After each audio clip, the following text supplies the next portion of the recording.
So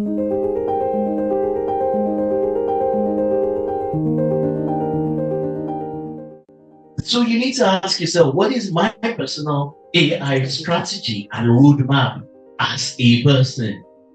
What is AI going to do for me, do for my role, do for my business, do for my career as I go into the year 2025? Maybe you should ask AI, that my assistant is here. Maybe you should ask AI that how can I become a much better assistant so that I don't fire her? So to speak, right? Then how can I ensure that I'm optimal with the work that I am doing? Because we can't cover everything in this room, and we can't even get to a tenth of it. We're organizing some training classes in my organization, free training classes. We've already planned one for the year 2025 that is technical. Then people started asking us, then what about us that are not developers? So we also said we're going to run something called artificial intelligence for business analysts. I can bet you that once again, each of us needs to have an AI strategy, your personal AI strategy and roadmap for the year 2025. You will thank me for this particular thing. Just go look into it. And down some of the things that I just telling you. And go react towards it. We have to come back sometime around the same time next year. After 1 year, where this organization, Laterna Workshop, would have put together an AI strategy and executed it. And all of you that are here will take a picture and make sure that we'll then come back next year and ask Mr. Mukhtar, right, sir, maybe at that time we will need a private jet to bring him back, because by that time he would have expanded his business across the whole of Africa. He will be too international, so we'll have to get a jet to bring him here. And I'm telling you that AI has something in store for all of us. Are we good? Is this only for banks? Does it have something for me? Like a simple officer in an organization, a simple person in admin.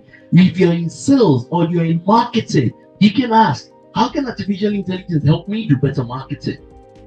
How can it help me meet my sales target? What do I need to do?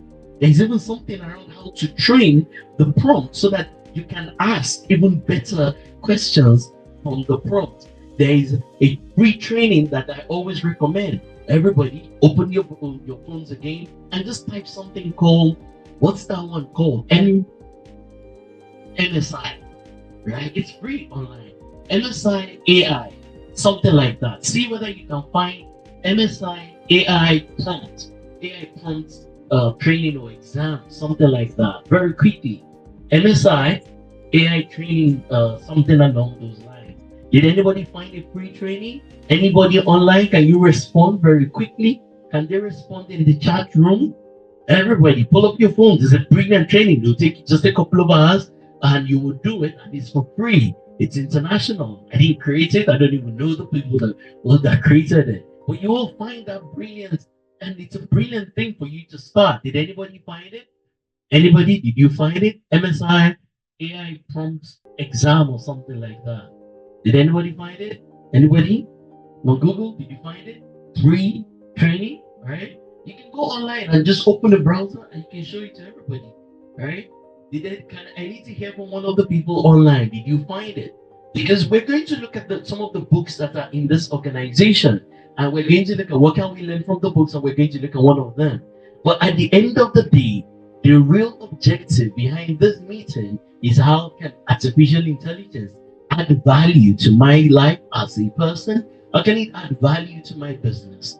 How can it add value to my role? How can it help me to be able to better deliver on my responsibilities as a person? Can I?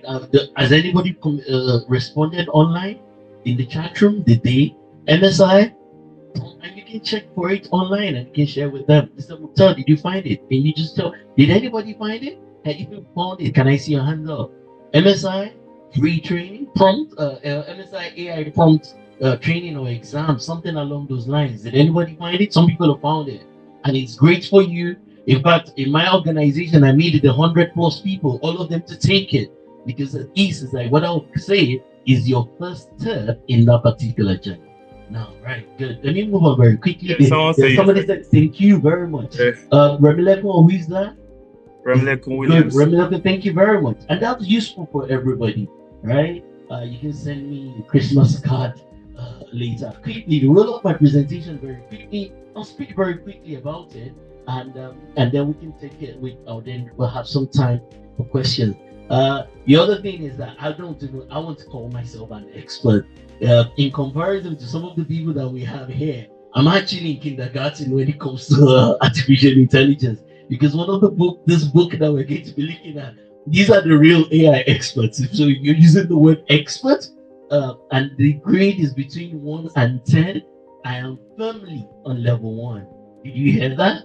I am firmly, right? I am firmly on what? On level 1, right? On a scale of 1 to 10. So the word expert really should not be used next to my name when it comes to artificial intelligence. And we're going to look at this book, and the book really is about the experts.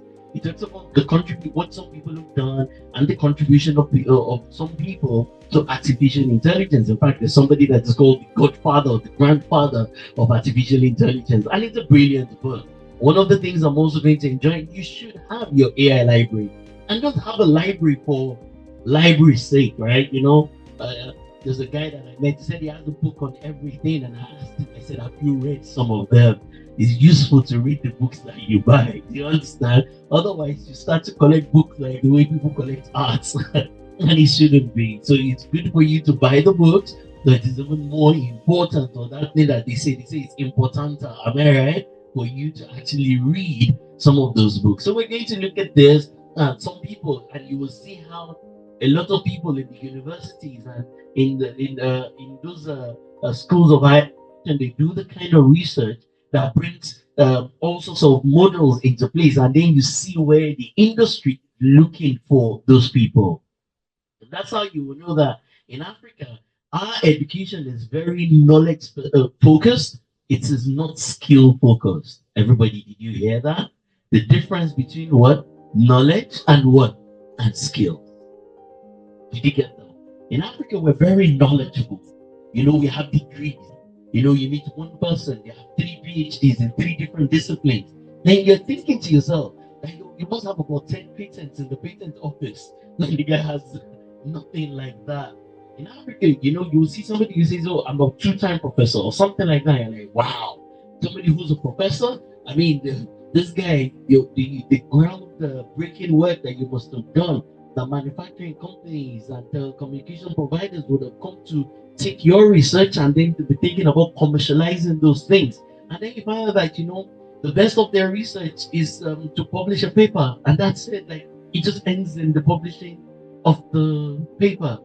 So you will see when we go through the book, some of the people that these things, they're coming up with them from the university. And as they're doing them, the organizations that exist are going to the university to say, dude, we're going to buy you up. You can't work for anybody. All your research, all your code, all your paper, everything that you're doing, we're going to buy. We're just going to pay you forever. Some of those people, they pay them even in debt. Did you hear what they said? Like, they have a patent with them that their grandchildren are still being paid from some of those things. Once again, in Africa, we're very knowledge focused. We're not very skill focused. So people like to read. We read, we acquire many things. We acquire certificates, we acquire all sorts of things.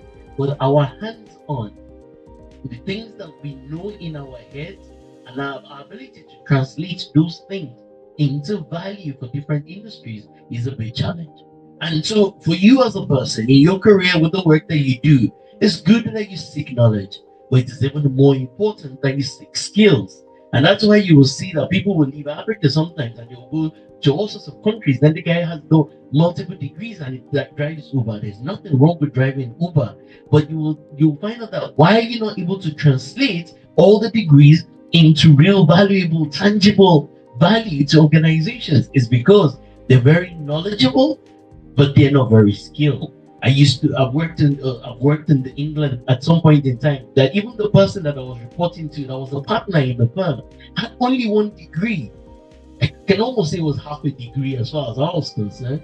I was way more qualified than the partner in the firm, and I was an assistant manager of some sort by qualification. However, by skills, oh, I was definitely in nursery school, and while he was a professor when it comes to the work. If you go to a lot of the big four, the guys who are the partners, you will not see 10 degrees behind their names, but they've got really good experience. They've done mergers and acquisitions, they've done re-engineering things that have helped institutions. So once again, in your AI journey, in your personal AI journey, it's good for you to get knowledge, but more importantly, it's good for you to get skills. Did anybody find that course that says that AI for people above 40? Did you find it? And it's like a 30-day program for people above 40. Please check online, you might find it. Because if you find it, one of the things they've done in that course is that they put about 30 different applications that they expect you to know how to use. Can you see the difference? They didn't put 30 books alone for you to read. They put 30 applications they expect you to know how to use, because the focus is on skill rather than just the acquisition of knowledge. Let's quickly move forward, and I'll do this very quickly, as I said. I mean, they've talked about many people in the book. I'm not going to try to speak about all of them. Stop here for a second, right? I've got about 3 or 4 of these books. Actually, I have about 4, right? And I don't know whether Laterna still has all of them, but I know that I have about 3 from these from here. So you should have your own library. You should have your library of books. You know, things that you can, because when I'm reading, I work for organizations. I have to work for oil and gas. This morning I've had a meeting with a set of journalists that want to do something in a certain industry, and we're talking about how can we build an app, do something for journalists in insurance. This is today. They woke me up with that kind of conversation. People are thinking about how can they go to the next frontier. So you need to have your own library. As I said, from this place, I probably have 3 of these books as at today, or maybe 4 actually, that I have in my custody. They're all, but I know that at some point in time, all these topics have been available in this organization. You can go back. I mean, one of the first ones I got was the one on the Harvard Business Review, and it's good because it talks about AI, talks about a couple of other technologies, the genius makers that we're going to be looking at.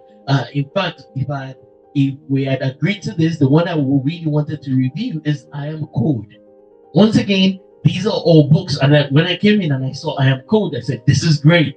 So you need to build your own library. Once again, when I read, right, because I have to deliver value to somebody, I don't get paid just because I know things in my head. I don't know about Motel, but I'm not a university lecturer, so I don't go to places and then people pay me just because I'm standing there. The organization is measuring what are you going to do for us that is going to hit our bottom line. That's the way I get paid. So if companies don't pay me, my children don't go to school, right? They're going to become dropouts. Or maybe they become Bill Gates or Mark Zuckerberg, that'll be fine. So it's good that you're reading these things. It's good that you're taking all these books into consideration. When you're reading them, it's important or importanter, as the case may be, that you're thinking about what is the applicability of these things? How can I turn the knowledge that I'm gaining from these things and the things that I'm gaining, how can I turn that into actionable knowledge? There are also some free training for the people that are technical in the room. So if you're technical in the room, bring out your phones and type something called the Microsoft AI training, 12-week AI training, or online. Just do that on your phone. Microsoft 12-week AI training, you will see free, and it's for free. It exists online. So if you have some kind of small technical brain, right, online, or you're seated in the room, if you're one of these people that are very IT brain, start from looking at that Microsoft AI 12-week training. It's free, it's available, it's got videos, it's got sample code, it's got all sorts of things. So I've made up my mind that the year 2025 is going to be AI year. You know what happened? Somebody came to me, somebody introduced one gentleman to me, and the man came and said, oh, they say you have a training school and that you've been doing this for a long time. He said, can you provide me with AI automation engineers? He said, I'm going to pay them in dollars. I looked at the man like this. He sent me the specification. I'm like, hey, where will I find this kind of people? And the guy said that if I can give him 50 people, did you hear what I said? He said if I can give him 50 AI automation engineers, that he will take all of them from me. He lives in the US. He has a business where he does that line of work, but he can't expand. And he's Nigerian. So he said he has an option to go to India, but that he really wants to do it in Nigeria. You know, I like my Indian friends, but if you work with a lot of Indians, you find out that, Nigeria, we have an advantage. Do you know our advantage? Right? Apart from us being very smart people, right? Our English is better than the English of most. You don't know that? However we speak that English, it might not be anything Queensland. Well, I'm telling you that the average English that we all speak and communicate with is better than what the typical Indian will communicate. So people who, if you're an American, wants to pass across technical information, there is higher propensity for a Nigerian to quickly understand what he's saying than for an Indian to understand it. An Indian doesn't speak English, right? So it's important that we take advantage of this. So some of these things that I'm telling you, it's for you to go back so that we don't leave this conversation at the level of theory or at the level of knowledge dispensation. It's important that we do theory. It's important that we do knowledge. But you and I have to make sure that in 2025, we've got to make some of the dollars. Are we together? We've got to ensure that we become some kind of AI automation engineer. I guess what the guy said to me, right? And this is the last thing I'll say about that. He said, yeah, he's interested in 16-year-olds. That means if you've got a 16, 17-year-old in your house, your cousin, your niece, your nephew, 16, I'm talking about 16 and above, they can learn artificial intelligence. Did you hear what I said? If you've got a 16-year-old in your house, they can learn artificial intelligence. They can become AI automation specialists at age 16. For me, I think I've learned that if you can pass WAEC, did you hear what I said? If you can pass WAEC, you can know AI. If you can pass WAEC, you can become an automation engineer. So if you've got a son, daughter, anywhere around you, and they're finishing SSC, or they need to become AI experts. And this is not we're not joking around here. We're talking about things that are really important, and all of us must take this. You better start texting your son. And instead of I'm looking at my son, he's in SS3. And I'm like, I have plans for this boy. He himself doesn't even understand, right? Because it's almost like I'm just thinking about he says he wants to become a lawyer. I said, that's fine. I'm not going to tell you not to become a lawyer. But you will become an AI specialist, then a lawyer, right? You will first become an AI guy before you become a lawyer. Because it's very important. And because you can learn AI in whatever industry that you're in. And once again, you need to equip yourselves and you need to ensure the next year you have a real plan. Let me move on very quickly so that I can quickly round up. Okay? I'd rather us have a lot of conversations, right? Please move on with the slides very quickly. Alright? So this is what, can you help me take that thing off, right? Now go back, right? So once again, now back, one more, back, now you're going forward. Oh, sure. Back. Sure. You need to go back. Back. Yeah. Yes, yeah. Good. And I'm trying to take the jargon away from this, everybody. I'm right. And I will talk to you about the technicalities more. Because that's what, remember what I said in my office. Now we have a training next year for artificial intelligence. We even have a session this evening for AI for military today. Today, 6 o'clock or 7 o'clock, we're going to be doing an internal meeting around some of the tools and some of the things that we're doing. And remember that I said that there's a technical side to AI, the data modeling, the data engineering, some of those technical areas. But there's also a non-technical side to it. So don't look at yourself and say that I'm not IT, I can't do AI. No, you're wrong. That's not true. There is a portion of AI. There's that thing. Please, everybody, pull up your phones and say, let us ask AI. Everybody, let's do that quick exercise. How do I become an AI business analyst? Very quickly. That how do I become an artificial intelligence? I'm hoping the people online are also with me. How do I become an artificial intelligence business analyst? And of course, the people like pastor that are executives, you can ask, how do I become? There's a course that they're doing in Harvard. It's called Artificial Intelligence for Business Executive. Artificial Intelligence for Business Executive. Trust me, you don't have to go to Harvard. Trust me, Harvard is on your phone. Harvard is online. You don't have to even buy the ticket at all, right? There are also courses on Coursera. Can anybody look for a course on Coursera for me? The people online? Something that says artificial intelligence. Just check on Coursera. Artificial intelligence for business managers or business executives. Check if there's a course like that on Coursera. Artificial intelligence for business executives or business managers. Because all of us don't have to be technical to do artificial intelligence. All of us don't have to be developers. All of us don't have to be people that are completely into the technicalities. Did anybody find anything on Coursera? The people online? Because you have to really do this appropriately. And I can talk to you about artificial intelligence, how it comes down to machine learning, comes down to neural networks, comes down to deep learning or generative AI, like the ones we're using on our phone, that is generating responses and answers to the questions that we are asking. So you can see that if you just take this diagram alone, you will see that artificial intelligence is a broad book. And we'll share the slides with you. If you're in the room or you're online, the slides are available. They'll share it with you. It's not a secret. It's not out of this world as it is.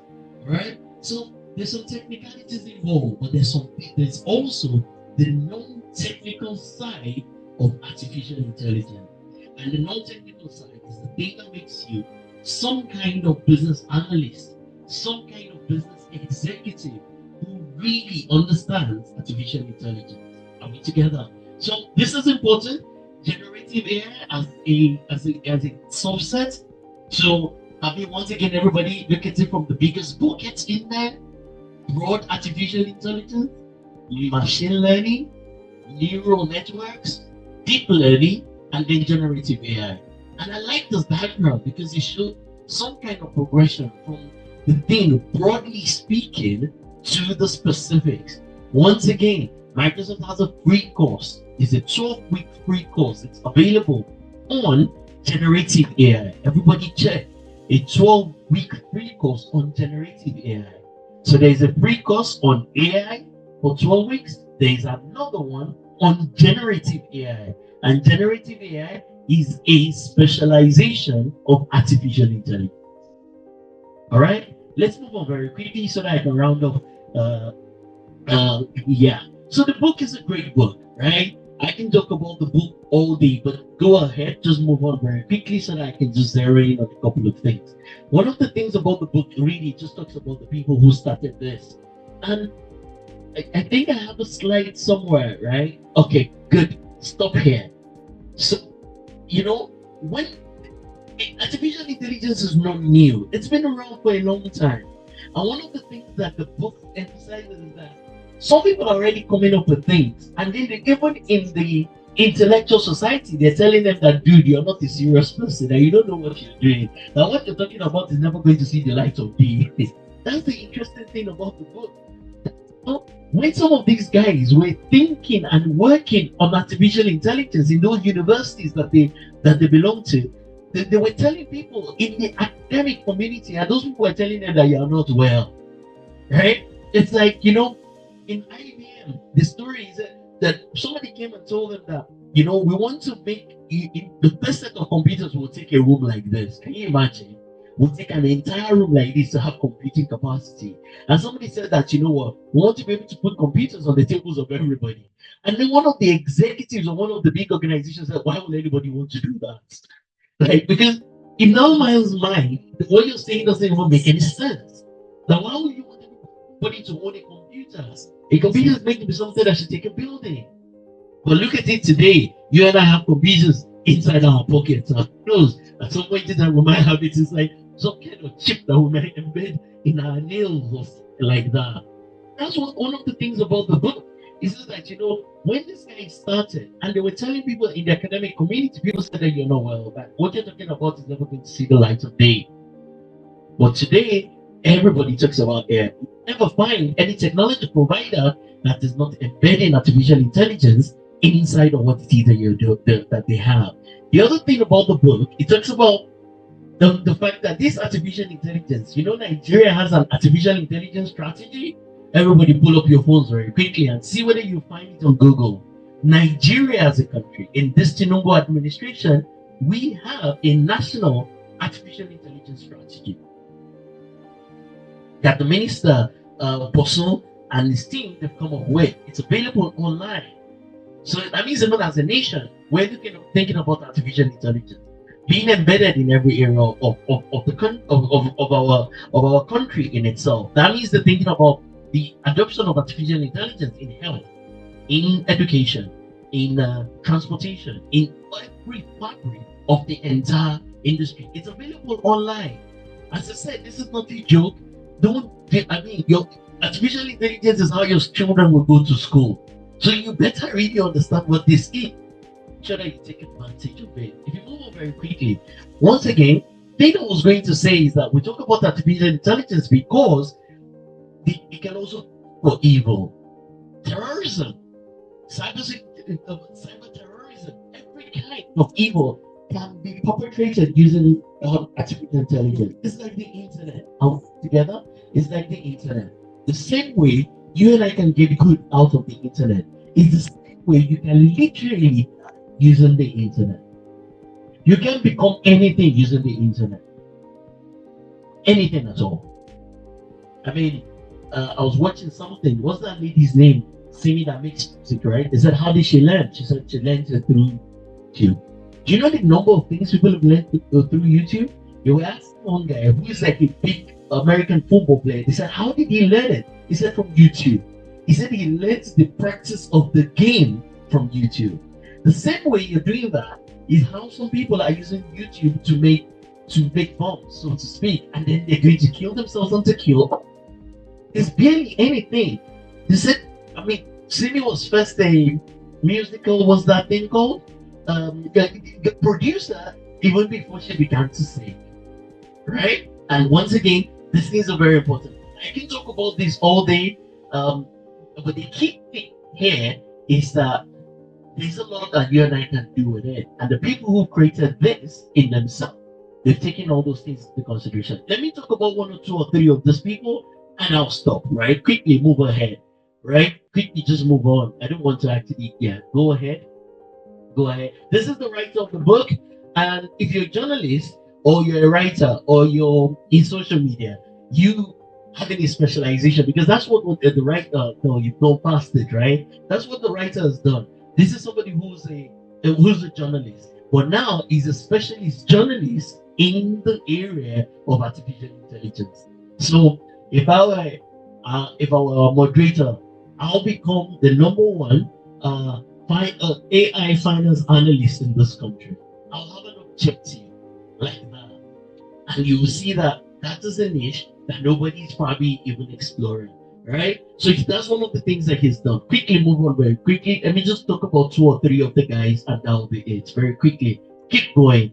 We'll just go to where you have the pictures of some of the guys very quickly. Okay? Okay, you're losing me the way you're going around it. This is the writer. Now move forward. Right? This is the writer. Right? Great guy. Keep going. Right? Keep going. Good, stop here. This is the person that they call the godfather of artificial intelligence. And Jeffrey, as I said, when he started this work, everybody thought he was crazy. Right? And this is a university professor. And these guys are not even allowed to work for other people. One of the guys is completely bought by Facebook, right? The other guy is by Google.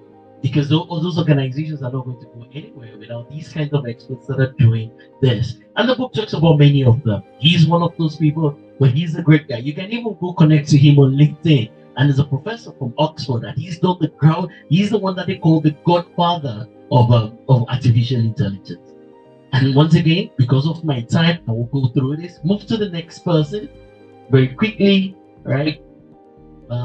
Yeah, I mean, I don't have time. I've done more work here. This is also one of the guys, and he's once again, these people can't even work for anybody. Facebook, Google, and all these kinds of organizations are completely dependent on the great work that these guys have done. And these are people that have come completely from academia, and now all the research that they've done and everything that they've done is now being used. So that AI that you and I are using on our phones comes directly from what the work that some of these guys have done. Move on very quickly, right? This is also one of them, and I think I want to get to the lady. Go ahead. And I was even looking at her on LinkedIn. This is all right. I think you go ahead. All right. I was looking at her on LinkedIn, and these are people that they're human beings. They're not dead, right? They are alive as of today, and the work that they're doing, you and I are gaining and learning from them. They still talk about many people, just like Elon Musk. We were even looking at Sam Altman. They said that if he does what he wants to do with OpenAI, it's going to value the 7 trillion. He'll probably be the richest. He'll probably be the richest man in the world. Those are the people who formed OpenAI that has now been adopted, and you and I get ChatGPT and some of those things that we're using for these things. I don't think I need to say more than that. Thank you very much, everyone.